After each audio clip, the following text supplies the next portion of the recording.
What's up, people? Welcome to the video and welcome back, members of the Tang Gang. I'm Tangy Nacho, and today we got the recap for Overwatch League Season 2, Stage 3, Week 3. This was an awesome week for the league. We had a lot of big upsets, a lot of really close matches, so I don't want to waste any time. Let's get right into the games. Kicking off the week, we had the San Francisco Shock versus the Boston Uprising. And while I did say there were a lot of really good matches this week, this was not one of them. The San Francisco Shock took Oasis 2-0, Paris 3-2, Hollywood 2-1, and Dorado 1-0 for the 4-0 stomp. Considering the Boston Uprising's perilous position in the league at this point, and the fact that the San Francisco Shock are one of the best teams in the league, this was pretty much expected. Boston rolled out with Persia and Alamau as their support line, and as a result, only took 3 points in the entire series. Meanwhile, the San Francisco Shock were able to put more evidence to the fact that the Houston Outlaws loss was just a fluke. And speaking of the Outlaws, next up they faced off against the Paris Eternal. Both of these teams were on the rise with their somber goat styles, and it was time to see which one was the better of the two.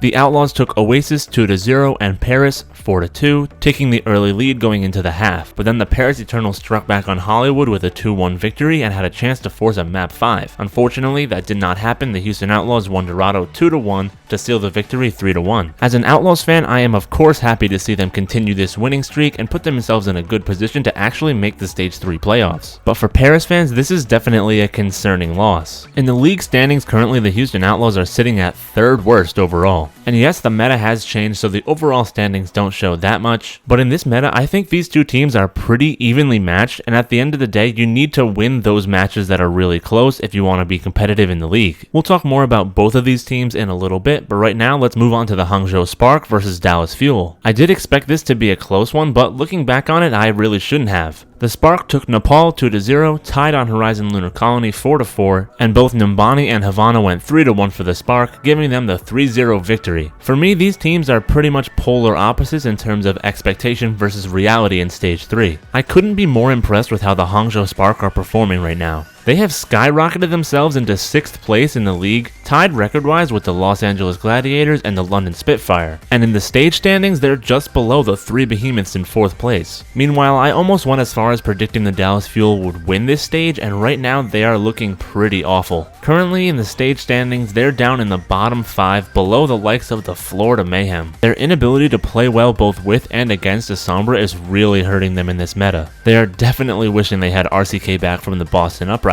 Not that Boston has been doing much better though. But anyway, let's move on to the Shanghai Dragons versus the Los Angeles Valiant. As one of the OG DPS centered teams, the Shanghai Dragons have had a huge advantage in this stage so far. And the Valiant have been improving drastically as well, so this was looking to be a really good match. Map 1 Nepal went 2-1 for Los Angeles Valiant, and then the Shanghai Dragons struck back with the same score on Horizon Lunar Colony. Valiant took Eichenwald 3-2 and then finished it out on Dorado 5-4 to win the match overall 3-1. Shax and Fact Fiction have definitely been an upgrade to the Valiant squad, but I cannot give them all the credit. Kariv on the Ana is an absolute animal. He was hitting insane sleep darts throughout the entire match. The Dragons just couldn't come up with an answer for it, and they ended up losing this one. Next up was the London Spitfire versus the New York Excelsior. This is a matchup I'm always hyped to see because it's always super close, and there's this rivalry between these two teams from Season 1 that just can't be beat, really. NYXL took Nepal 2-1, then London Spitfire struck back on Paris 4-3,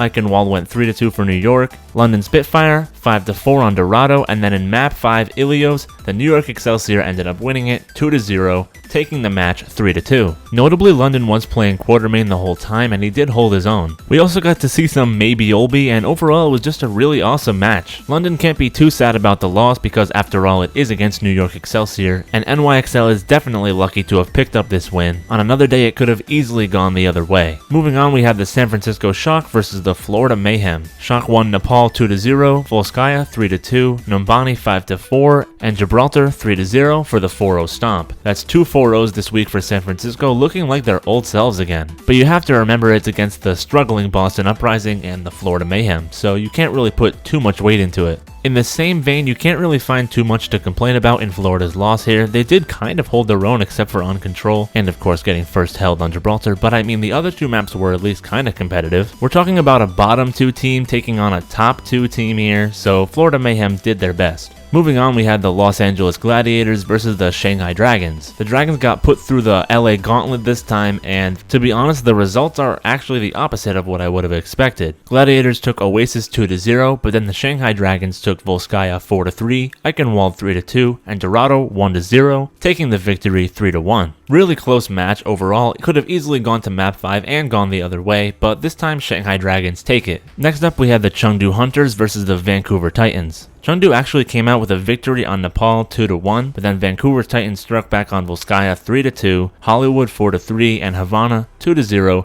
taking the win 3-1. I was thoroughly impressed by the way the Chengdu Hunters were able to hold their own against this behemoth though. Meta-wise, this matchup is incredibly favored toward the Hunters, but they just couldn't make it work against the Stage 1 champs and ended up losing it this time. Then we had the London Spitfire versus the Washington Justice. You guys know how I feel about the Washington Justice, so I didn't expect this to be close at all. But I was actually completely wrong. They won map 1 on Nepal 2-1, and then got the draw on Paris 2-2. London Spitfire were going to have to clutch it out in the second half. And that's exactly what they did. They took Numbani 4-3 and Dorado 4-3 as well to win 2-1. You could say this was an anticlimactic and disappointing loss for the Washington Justice, but if you look at the scoreboard, it was incredibly close, and I'm actually very proud of this team. Just last week, I think it was, that they only scored 2 points in the entire week. Now here, they're putting up 10 points against the London Spitfire. If they can keep up this level of play, they'll definitely be able to take on the middle of the line teams that are a little worse than the London Spitfire. And up next, we had a match that always goes to map 5 it seems, the Atlanta Reign versus the Philadelphia Fusion. Every single time these teams face off, it seems like it's a nail biter that goes to the bitter end. And for some reason, I feel like they always play on Ilios in map 5 too. But anyway, the Atlanta Reign took Nepal 2-1, then Philly Fusion took Horizon Lunar Colony 2-1. Numbani went 2-0 for Philly, Havana 2-1 for Atlanta Reign, and like I said, they went to Ilios for map 5 where Philadelphia Fusion won 2-0, taking the match 3-2. A bit too close for comfort if you ask me, but at the end of the day, the Fusion did get it done. Meanwhile, Atlanta Reign is sitting at 0-5 so far this stage. I guess the reason these two teams are always so close when they match up is because they're both so inconsistent. In Atlanta's case, it's not match to match, but map to map. They cannot seem to finish things off when they need to. Like the opposite of clutch, basically. Really disappointing if you're a Reign fan, and definitely something that they need to work on. But moving on, we had the Toronto Defiant versus the Guangzhou Charge. These are two teams that I honestly just can't get a read on. Guangzhou went from a disappointing loss to the Valiant last week to now dominating a generally better team in the Toronto Defiant.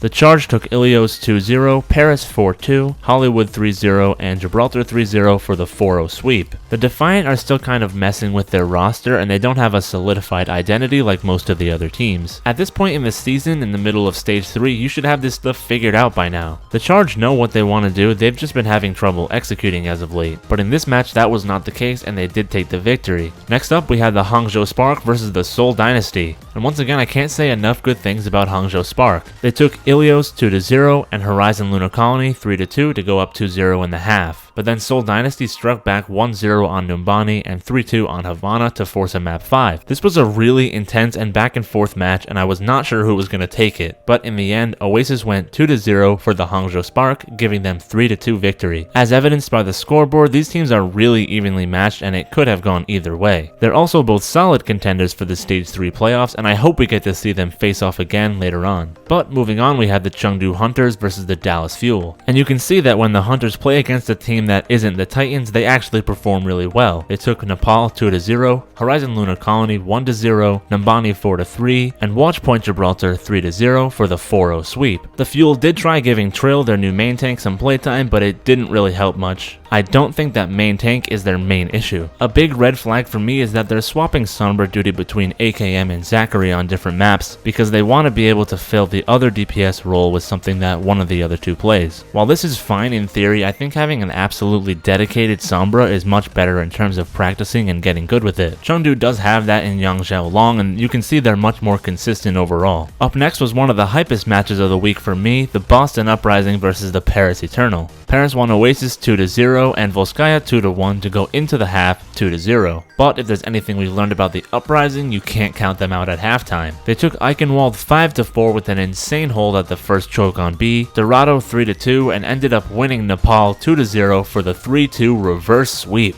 I think this is the 4th or 5th reverse sweep of the season for the Boston Uprising. And you could see on the faces of the Paris Eternal players that they knew they just got robbed of a win. This should be a huge morale boost for the Boston Uprising players, and hopefully they can carry that confidence into their next matches. Meanwhile, the Paris Eternal are going into the dugout with their heads hanging low. They had 2 easy wins this week and they could not pull them off. After that, we had the Houston Outlaws versus the Florida Mayhem, and this was yet another upset that I was absolutely not expecting. The Outlaws took Ilios 2-0, but then the Florida Mayhem won 3-2 on all the remaining maps actually. That was Paris, Hollywood, and Watchpoint Gibraltar, taking the victory in the series 3-1. Obviously for the Florida Mayhem, any win right now is amazing, but especially against a team like the Houston Outlaws that are super hot right now, coming off a win against the San Francisco Shock, I mean this pretty much proves that the Florida Mayhem are better than the San Francisco Shock, right? Outlaws beat Shock, Mayhem beat Outlaws. It's transitive, right? Let's get some Mayhem greater than Shock in the comments below. But in all seriousness, this really is a huge win for the Florida Mayhem. Like, this is one of their only 2 wins in the entire season. If you're Houston Outlaws, you're definitely not happy with this loss either. I mean, it was really close when they lost, but at the end of the day, they did lose. This is definitely going to put a damper on the hype train they've been riding for a while now, but I do not think it's going to have any effect on their performance. And to round out the week, right after the reverse sweep and the Florida Mayhem's second win, we had the LA Valiant versus Vancouver Titans. I remember making a subtle joke in my last video where I faked like I was going to predict the Los Angeles Valiant to win, but then just said Vancouver Titans would obviously be the winners. And after the Titans won Oasis 2-0, I figured I was probably right. But then, the Los Angeles Valiant took Paris 2-1, Eichenwald 3-2, and Dorado 3-1 to take the 3-1 victory over the previously undefeated Vancouver Titans. Thus, the record is set for the longest winning streak in the regular season games at 19. And it was ended by the Los Angeles Valiant, the team that went winless in Stage 1 just 2 stages prior. I love the Vancouver Titans, but you can't not be happy about a result like this. Not to mention the fact that last week the Houston Outlaws beat the San Francisco Shock as well. It really is a testament to how the meta can change the standings in the Overwatch League drastically. The Titans and the Shock have consistently been the top 2 teams in the league for this whole season, and then on the other side of the coin, the Houston Outlaws and Los Angeles Valiant both really struggled throughout the first 2 stages. But now that the meta has shifted more towards Sombra Goats, these 2 teams were each able to defeat one of those 2 behemoths at the top of the league.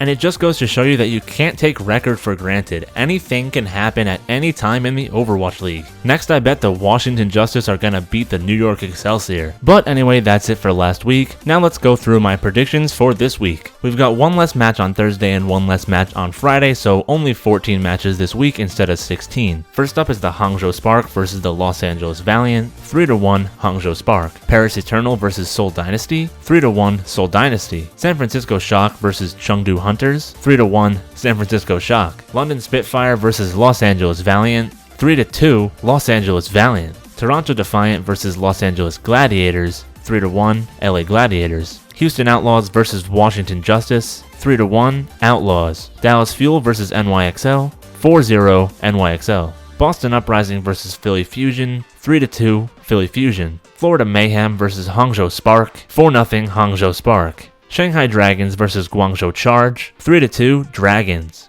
LA Gladiators versus Vancouver Titans, 3-1 Titans. London Spitfire versus San Francisco Shock, 3-1 San Francisco Shock. Houston Outlaws versus Toronto Defiant, 3-1 Houston Outlaws. And finally, Chengdu Hunters versus Seoul Dynasty, 3-2 Chengdu Hunters. And that'll do it for this video. Thanks so much for watching all the way to the end. Make sure you drop a like on the video if you enjoy the recaps, and subscribe to join the Tang Gang for weekly Overwatch content. Comment below what you think of my predictions and what your most surprising outcome from last week was. Anyway, that's all I got, so share this video with a friend, and until we meet again, later people.